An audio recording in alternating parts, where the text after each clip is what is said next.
Welcome back to another episode where I will be recapping what happened on the latest episode of 90 Day Fiance. Today we're going to recap what happened between Rob and Sophie on Season 10, Episode 12. So everyone, sit down, buckle up, and let's go for a ride.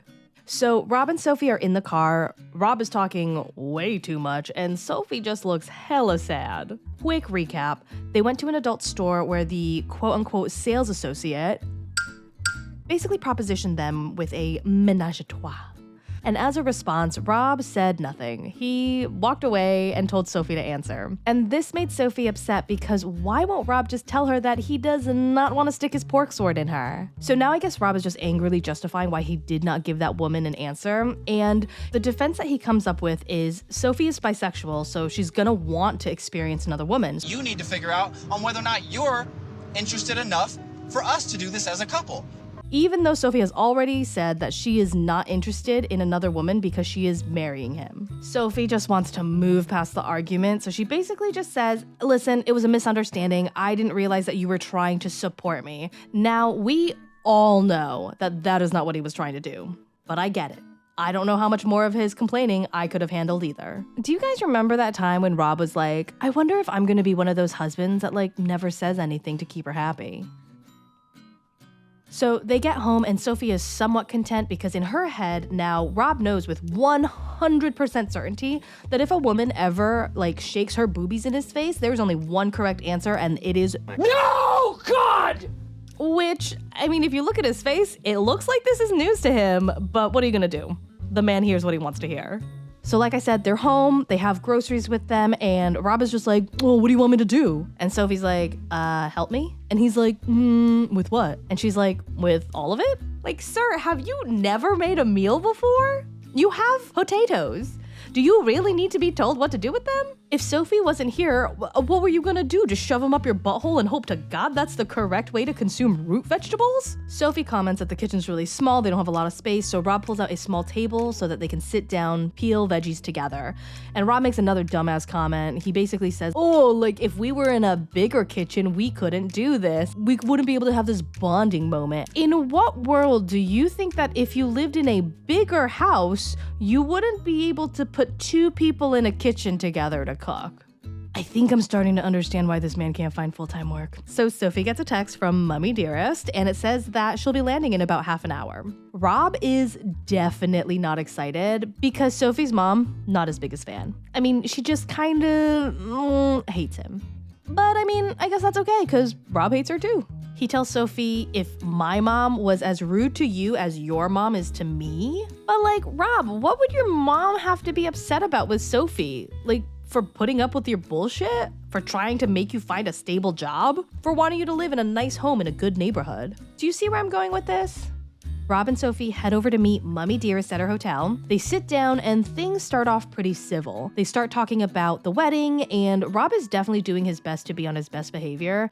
And Sophie's mom is definitely making that a difficult task. Mummy Dearest says, oh, Soph, you have to have a bouquet and throw it because I have to catch it because I want to be married and I'm not married yet. And Rob is just like, yeah, I mean, it's a small wedding, so it's probably just going to be between you and my mom. And Sophie's mom jokes, saying that she's going to throw hands because that bouquet is hers. I swear I'll knock your mum to the floor.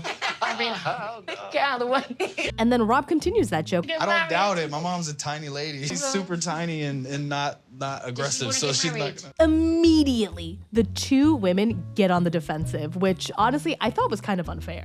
Sophie's mom is all like, I'm not aggressive, that was a low dig. I'm actually really annoyed at how this conversation went down. Sophie's mom goes on to say she was clearly joking about the bouquet and throwing his mom on the ground and that he just didn't get the joke. And Sophie jumps in to support her saying, he doesn't get British humor. I don't think he gets humor, full stop. And I'm like, girl, that's not British humor. It's just humor. And Rob definitely got it. Rob tries to explain that he did get the joke and they are just taking his response literally, but neither of them are having it. And this is the first time I think I've ever been on Rob's side, and it's really weird for me over here, y'all. Rob is a scrub, but I don't know, Sophie, at a certain point, you kind of have to accept that a frog is a frog, and no amount of kissing is gonna turn him into the prince that you want. It's a new day, and Rob and Sophie are about to have Mummy over to his studio apartment, and Rob is rightfully nervous because he lives where he lives.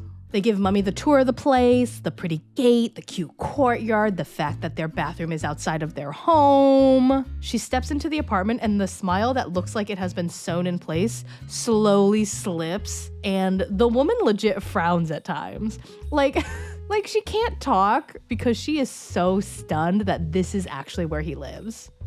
No, like it's a proper man cave. She is so disappointed. No way to hide that. She tries to keep things civil, but she just can't. She cannot. She immediately rips into him and says things like, "You knew she was coming. Why didn't you prepare? Different place, a different job." Rob defends himself by saying that a lot of his money has gone into Sophie and him being together, whether it's traveling together or being put up in different places on top of him having to pay for his rent. Sophie's mom goes on to say a real man would have put his foot down and told Sophie, "We can't see each other because I have to save up money so that we can be together in a nicer place." Sophie goes on to tell us she does not want to take her mom's side, but she agrees with everything she says, and Rob is just being Rob and he's just getting defensive. I get that Sophie can't work while she's in the States for a little bit, but if Rob had 2 years to prepare, then wouldn't the same go for Sophie? I mean, they keep saying, "Rob, you knew that when she got here she couldn't work," but she knew that too.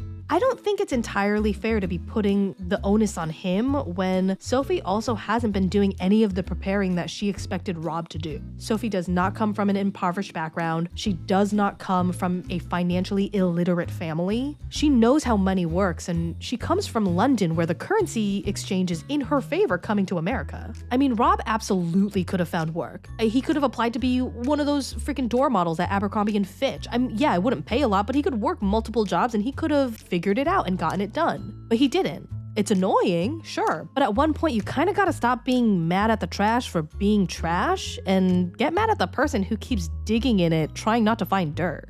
This was a really weird episode for me, y'all, because I am not Rob's biggest fan, and I feel like he was unfairly ganged up on in this one. I still say that Rob is a scrub. I hope he stops being a scrub, but Sophie's really got to leave him because that's not what she's looking for. And she keeps trying to like poke him into a corner that he does not want to be in. Before we end the video, I wanted to hop on and just say thank you to everybody. Like, thank you so much from the bottom of my heart. The channel just passed 1,000 subscribers, and I am so grateful to everyone who has just been liking, commenting, providing feedback, and just enjoying my content. For those of you who came from Poe's channel, thank you so much for your support. And to those of you who randomly found me on YouTube, thank you so much for joining. It means so much to me to have you guys here. I've really been enjoying making these videos, and I hope that I can keep making more in the future. So with that, thank you so much, and I'll see you next time. Bye.